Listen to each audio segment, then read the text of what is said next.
Hey everybody, this is Perch, and it's time to check in on Substack and their efforts to create a new comic imprint to provide our authors, writers, the ability to get paid up front and form their own teams. And we did a video on Substack, and if you're curious about what it is, that video covered it. But let's check in on how things are going with the person that they basically picked to be their kind of talent recruiter, their partner manager, as they call it, Nick Spencer. It's not going well. Many people in comics who decide to make claims about it seem to immediately turn on Nick Spencer for a couple reasons. The biggest one, which really wasn't said out loud by too many people, although a couple did come out and say it, is that there was expectations that Substack, because of, quote, a history of anti-trans content, would try and rectify that mistake by hiring somebody from the marginalized community as opposed to a cis white male in Nick Spencer. The whole is Substack a anti-trans platform is a whole other strange can of worms that if you chase it for a very long time, it starts to get into some pretty, not to say weak accusations, but at least convoluted ones that people have decided to kind of memory hole and just stick with the conclusion that it's an anti-trans platform. But the reasoning kind of gets forgotten. And the same kind of stuff is going down with Nick Spencer. Now, cards on the table. I've read some comics by Nick Spencer that I enjoy. The Secret Foes of Spider-Man was enjoyable. He's done other things that I've liked. And there's comics I've read by Nick Spencer I thought were atrocious, like his Captain America run and Secret Empire. But I have the feeling many people today in 2021 are talking about how awful Secret Empire is, but I have a feeling they didn't actually read it. So there is there's an article out today from Inverse that's an exclusive. I'm sorry, I have to be factually correct. It was technically yesterday, but today it's getting all the attention. And the big reason it's getting all the attention is because Inverse kind of sucks as a just quality platform of fact gathering.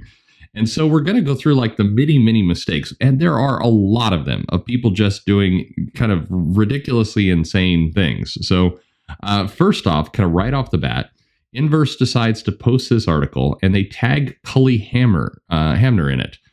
Why they tag Cully Hamner in it is a bit of a mystery in the kind of exclusive headline. It definitely makes it look like Cully wrote the article.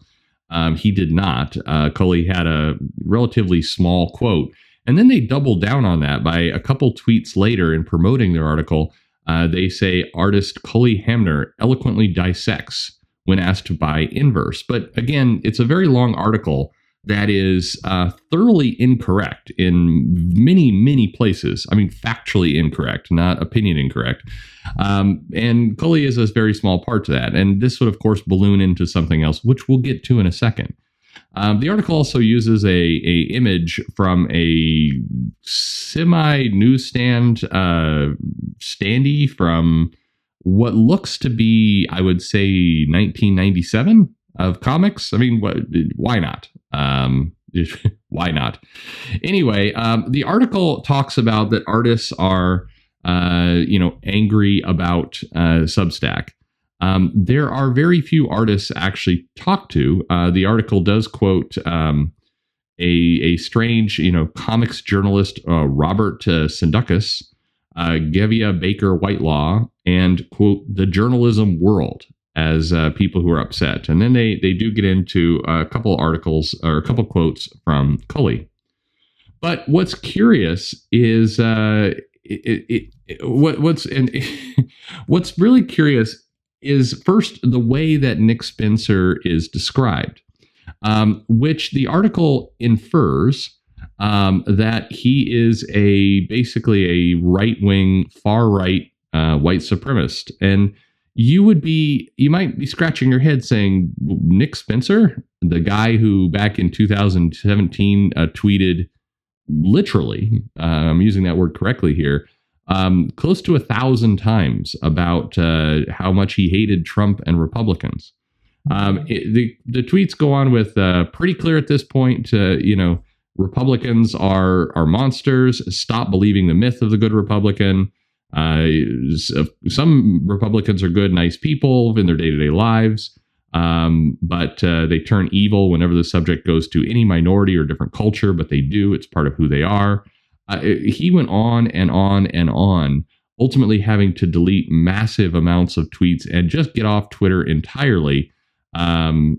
It's a little bit head scratching why people would believe Spencer is right wing, except once upon a time back in 2005, Spencer ran for a council position and he lost. This was in 2005. He called himself a Republican back in those days. And critics say he ran on a platform of wanting to eliminate social services. That's sort of true. If you look at kind of what he does, he talks about expanding the police in the 2021 lens. That's terrible. And but in 2005, things were a bit different. Fighting for a safer community was kind of his pitch. He didn't win, but it did seem to make people really, really angry with him. For a small time, and then they were on board with him for a longer period of time, and then suddenly in 2017, weirdly, they seemed to switch, and they started treating Nick Spencer extremely strange by like putting stars in his name to kind of hide the fact that they were talking about him as if he was a really awful, terrible person. And a lot of kind of the general Twitter troublemakers really hated the guy. But one of the reasons they hated the guy is because they said he turned Captain America into fascists because he likes fascism and suggested that heroes shouldn't punch Nazis and created supervillains based on stereotypes of the left. If you read Secret Empire, spoiler, the Hydra Captain America, which was a terrible idea, was a villain. I don't think people quite understand that. And as I'm seeing more people want to talk about Nick Spencer, because once again, they're angry because Spencer got this job and, conceivably a regular ongoing paycheck, which seems to make people as mad as anything. They're talking about how he loves the far right, in part because he made Captain America a Nazi and a fascist. But Captain America was the villain. That was the whole story. And again, it was a terrible story. Secret Empire sucked, which makes the article complaining about all this stuff with Substack even weirder because they talk about the critically panned but high-selling Secret Empire. You're high if you think that Secret Empire was good for sales. We can certainly do the numbers analysis, but it was one of Marvel's weakest events sales-wise. I mean, to put it in perspective, it far underperformed Civil War II, and Civil War II sucked. It was not a good time. But regardless of all that, Spencer finds himself embroiled in a very, very weird controversy where people are taking his Secret Empire story as if he glorified a fascist Captain America, forgetting, I think, that it was very, very clear in that comic that you couldn't miss it, that Captain America was evil, doing bad things, killed Rick Jones and Black Widow, and was ultimately defeated when the good guy, Captain America, who wasn't a fascist Nazi, showed up and, punched him. He punched the Nazi. There's a lot of punching of Nazis in Secret Empire. In terms of the supervillains based on stereotypes of the left, there's one issue of a Captain America comic where some crazy far left stereotype villains attacked and they had to defeat them.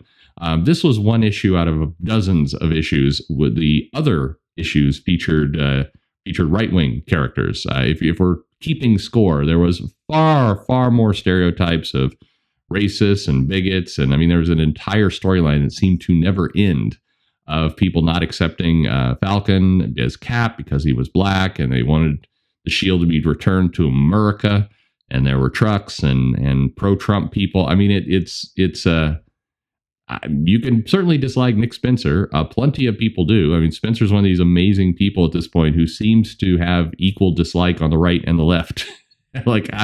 Nobody likes Spencer, which does make it very curious why Substack would choose him as their ambassador. But anyway, back to this article. It continues with lots of quotes from unnamed sources and random people. It never really gets around to its claims of tons of comic artists being angry. The article kind of infers at one point that people could be paid anywhere from $80,000 to $160,000 per month, which I'm sure is also driving a lot of rage of some of Spencer's peers in comics. There's a zero chance that is actually what's being made by Spencer, but okay. And then in kind of the final hilarious twist to all this, the article goes into this guy Glenn Greenwald, who they claim is being paid on the side by Substack. He wasn't, and Greenwald was quick to debunk it. And in doing so, Greenwald attacked Cully Hamner because the article definitely made it sound like Cully Hamner was the writer, something that Inverse kind of doubled and tripled down on. Oh, by the way, in this same article, they also infer that Greenwald is a anti-trans, anti-LGBT person, something Greenwald objected to fairly aggressively, and attacked Cully Hamner for basically saying Cully Hamner is anti-Semitic and anti-LGBT. So he defended himself being called anti-LGBT by saying Cully Hamner was anti-LGBT, something Cully Hamner did not appreciate. So Cully Hamner goes and basically says Glenn Greenwald is attacking me. And he's sending targeted harassment. He recommended that his followers go and report Greenwald. His followers, of course, may have done that, but they also went and decided to attack, and including people like Mark Brooks and Kyle Higgins and others, all went and decided to harass Greenwald. So basically, the two harassed each other. And if you're scratching your head at this point going, man, screw all this, then you are correct. But to answer the original question, how's Substack's comic book situation going? I mean, not great. Not great. Anyway, where do you even go with all this? The part that irks me the most, this is, maybe indicative of my personality, is still the way people describe Secret Empire as being this, triumphant tale of Captain America as a Nazi, as if that was as if he was portrayed as the hero. And that's 2017, like 4 years ago. That is not long enough to memory hole. 4 years. If you're memory holing something 4 years ago, yikes. I mean, I come on. We've got to have longer memories than that. We've got to. There's no hope for any of us if we are confused about 4 years ago. And I do find it absolutely astonishing that people, comics journalists and people in comics, completely have no shame about talking about this series as if they knew what they were talking about. And they clearly do not. Whatever. Welcome to comics, folks. And we'll see what comes out of Substack. Thanks for